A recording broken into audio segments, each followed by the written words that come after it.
2016 में north London में एक लड़का जिसका नाम केनेडी आइफे था, उसकी मौत सुबह 10:17 पर हुई थी। उसकी मौत पूरी तरह से रहस्यमय थी और उसकी मौत का कारण शैतान यानी कि डेमन को बताया गया है।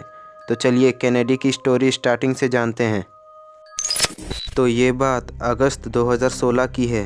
लोकेशन है नॉर्थ लंदन। एक 26 साल का लड़का जिसका नाम केनेडी आइफे था, उसके गले में दर्द होने की वजह से वह अजीब तरह से बिहेव कर रहा था। उसकी हरकतें इतनी अजीब होने लगी थी कि उसने बहुत बार अपने पिता को काटने की कोशिश की और खुद के पेनिस को काटने की धमकी भी दी। केनेडी का ये बर्ताव पूरे परिवार को डरा रहा था। उसके परिवार ने केनेडी को पूछा, तब केनेडी ने कहा कि मेरे गले में एक सांप फंसा हुआ है जिसकी वजह से वो ठीक से सांस नहीं लेने पा रहा था। उसकी यह बात सुनकर उसके परिवार ने उसे बिस्तर में बांध दिया और उसे 3 दिन तक प्रे करके ठीक करने की कोशिश की।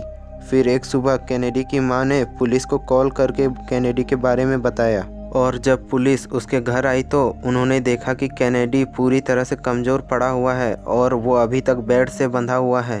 केनेडी की हालत बिगड़ती ही जा रही थी और देखते देखते सुबह 10:17 में केनेडी की मौत हो जाती है।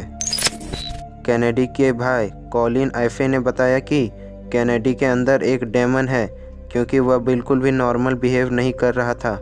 कॉलिन ने पुलिस से ये भी कहा कि अगर वो केनेडी को बिस्तर से नहीं बांधता तो शायद केनेडी परिवार के सभी सदस्यों को चोट पहुंचा सकता था।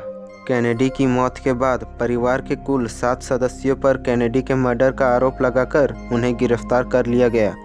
केनेडी के पोस्टमार्टम रिपोर्ट से यह पता चला कि उसके शरीर में बहुत से कट्स थे और 50 से भी ज़्यादा अधिक घाव के निशान थे। ऐसे ही कुछ निशान उसके पिता केनिथ आइफे के शरीर पर भी थे। केनिथ ने कहा कि उसने अपने बेटों को केनेडी को ठीक करने के लिए बारी बारी शिफ्ट लेने को कहा और बल का प्रयोग भी किया था, पर केनेथी ने इस बात को मानने से साफ इनकार कर दिया कि वो किसी भी सीक्रेट सोसाइटी से जुड़कर उसका पार्ट प्ले कर रहे थे। फिर 4 दिन तक विचार विमर्श के बाद पूरे परिवार को 14 मार्च 2019 को आरोपों से मुक्त कर दिया जाता है। लेकिन इस बात का आज तक पता नहीं चला कि आखिर केनेडी की मौत कैसे हुई थी और क्या सच में केनेडी के अंदर कोई डेमन था।